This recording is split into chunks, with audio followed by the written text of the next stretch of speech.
plagued by reboots, haunted by sequels, dominated by the same old shit. Get ready for an original podcast that will gouge out your eyeballs and skull fuck you. Starring Ginger Josh, Adam the Hare, and introducing the immortal Frank. Hold on to your butts. It's the Game Rage Movies TV Podcast.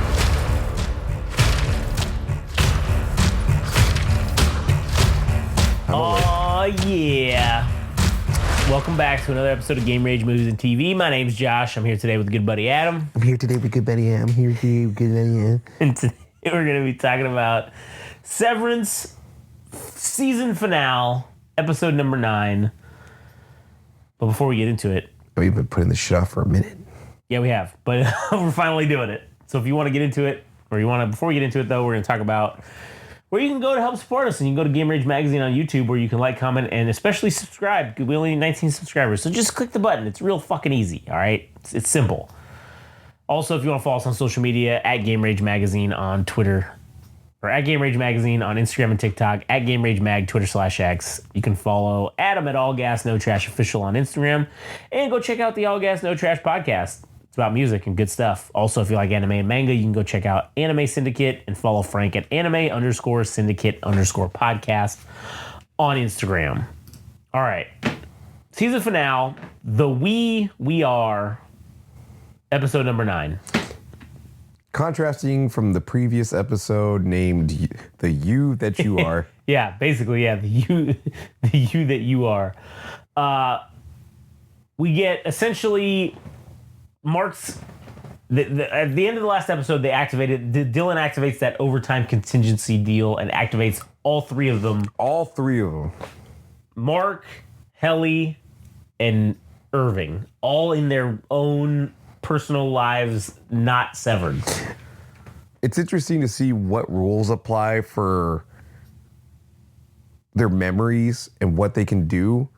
Because Irving driving, not having driven before as Irving, any Irving, that's interesting to me. It's like a motor skill that he knows. It's just by heart. But then it makes you wonder how really connected are their two severed, like, saying themselves, like how connected are they? And I feel like I'm also thinking that the innies are like the real versions of themselves, because Helly like ends up rebelling for against something. We'll get to it, but But Mark ends up being more of like a messiah figure for these people. I feel like that's who he really wants to be. Well, after his wife passed away, like, we'll get to it. We'll work our way through the episode. Basically, Mark awakens to this. He's in this party, like that party that they had for Rickon and his like book reading or whatever the fuck stupid shit that was. Yeah. And he awakens right as he's like hugging Miss Cobell, because she's like his neighbor, so like he doesn't know that she works fucking inside there or whatever. And so he says, oh, excuse me, I gotta go, or whatever. And so then he says, I'll see you later, Miss Cobell, or some shit like that, right? And she's like, hey, wait a minute. Yeah, you should have called me Miss Selvig. Yeah, no one knows who the fuck I am. Nobody knows me as Miss Cobell out here. And so she's like, oh shit, they must have done something. They switched up. Yeah, so I gotta fucking figure it out. So she calls Milchek, tells him to go fucking, hey, why don't you go do a once over in the security office just to make sure everything's fine. And so then Mark meets up with Devin and says like, hey, this is like, I'm not real Mark that you know. I'm the I'm the any Mark or whatever. And she's like, oh shit, okay, well, and he wants to know shit. So she's like, well, your wife died, like that's kind of why you came in here.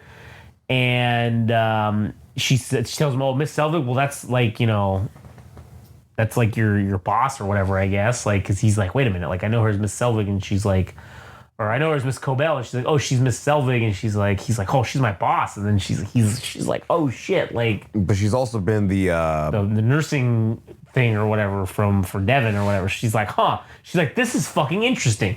You know what? You should go to the press because Lumen probably controls the police, so that's not gonna fucking do anything.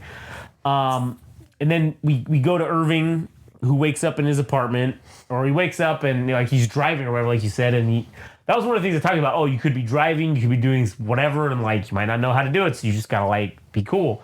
So he basically goes and finds out about his Audi's, like all the paintings that he's been doing of that, like what was that door? That corridor, that hallway that goes to like the retirement or whatever it is, like, and basically he finds out like he was in the Navy, and he finds this like map and some like this employee directory, and he's trying to like figure out where Bert's at. Like he's looking for his gay love who retired. He's looking for Bert.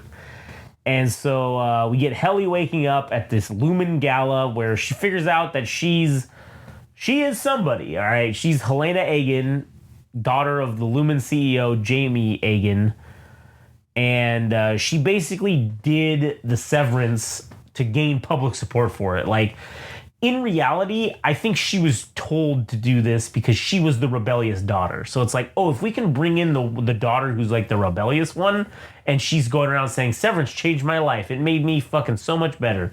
Or whatever. Almost like a drug addict going to rehab. This is like them trying to drum up the support for severance. I think it's, or my idea is that she's been so indoctrinated in like the Egan family, because it ends up being that she's in the family's like a fucking cult. They want to treat like the work life as family, but under Egan like philosophies and shit. It's so weird. But I feel like on the inside she never really wanted to fucking do it. Well, yes, I guess more or less what you were saying, but deep down inside she never really wanted to be a part of this, and her innie's like the most representative of like her core self. Yeah. And so then basically Cobell's like, hey man, fuck, this bitch is giving a speech. Like, if these assholes got activated, I gotta fucking get there. So she's like, she's obviously on the outs with the board. So she is, did you see the trailer for season 2?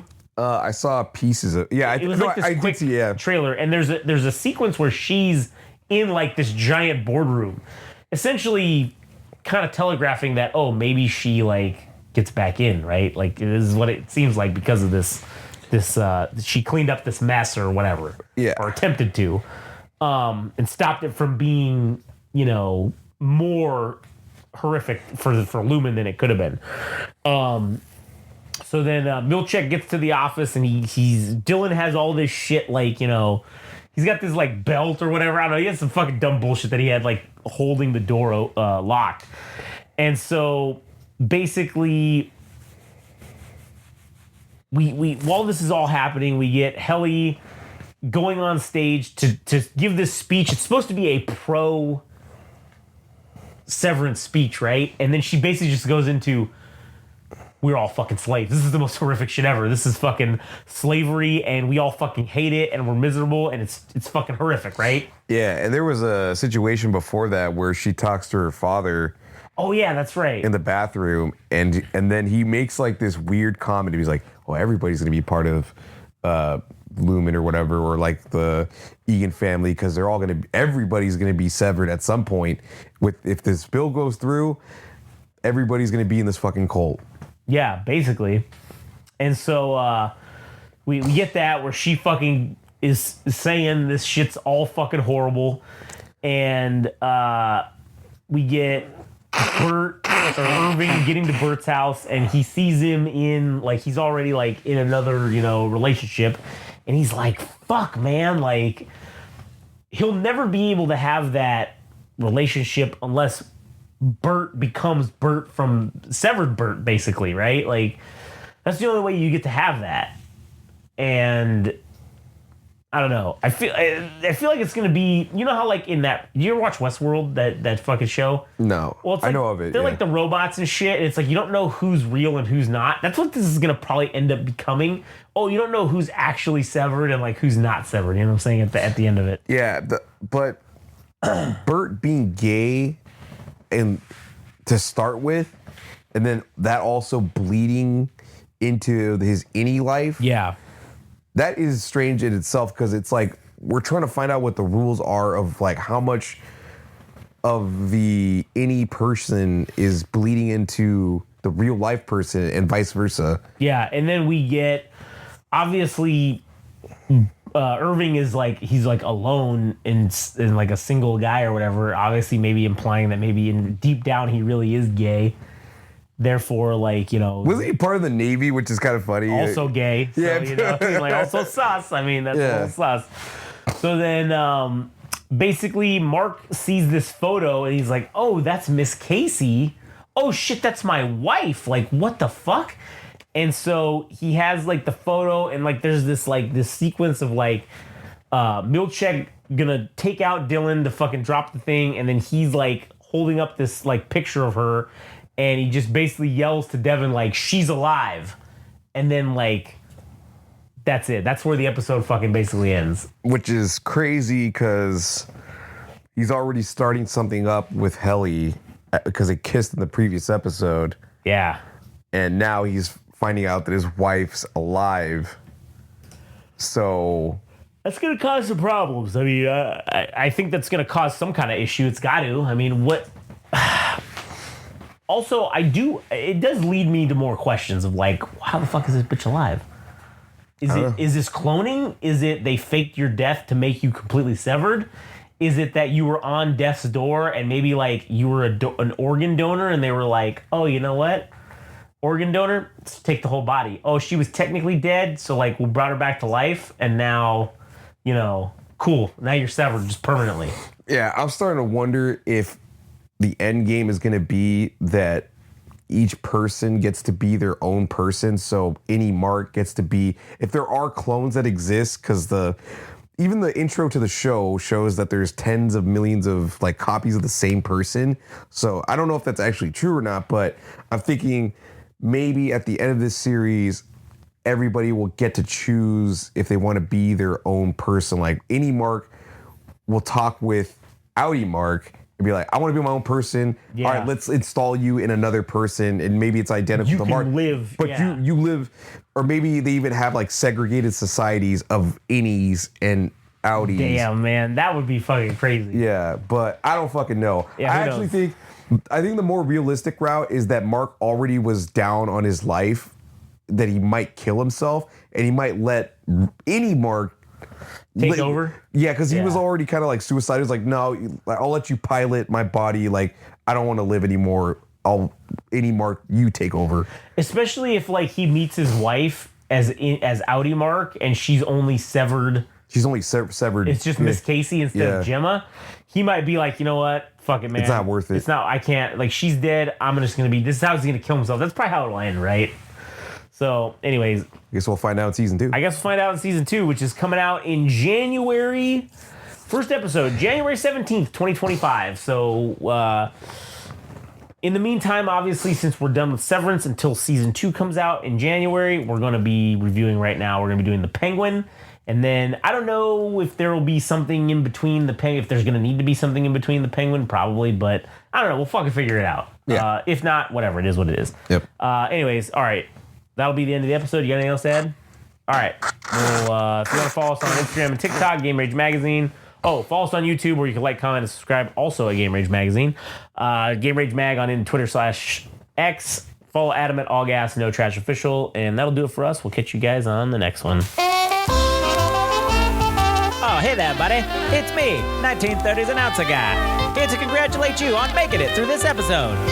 As our heroes are getting in their jalopies and riding off into the literal sunset, they wanted me to tell you thanks for listening to their radio broadcast, and should you be so kind as to follow them on some fancy schmancy radio station publication called Instagram and TikTok at Game Range Magazine, and on some other thing called Twitter/X at Game Rage Mag. Also, they wanted me to inform you and ask if you could be so kind again as to visit something called a website at www.GameRageMagazine.com. I don't know what that is, buddy, but you should probably go do those things. And, don't forget to tune in next time to the Game Rage Movies and TV radio broadcast.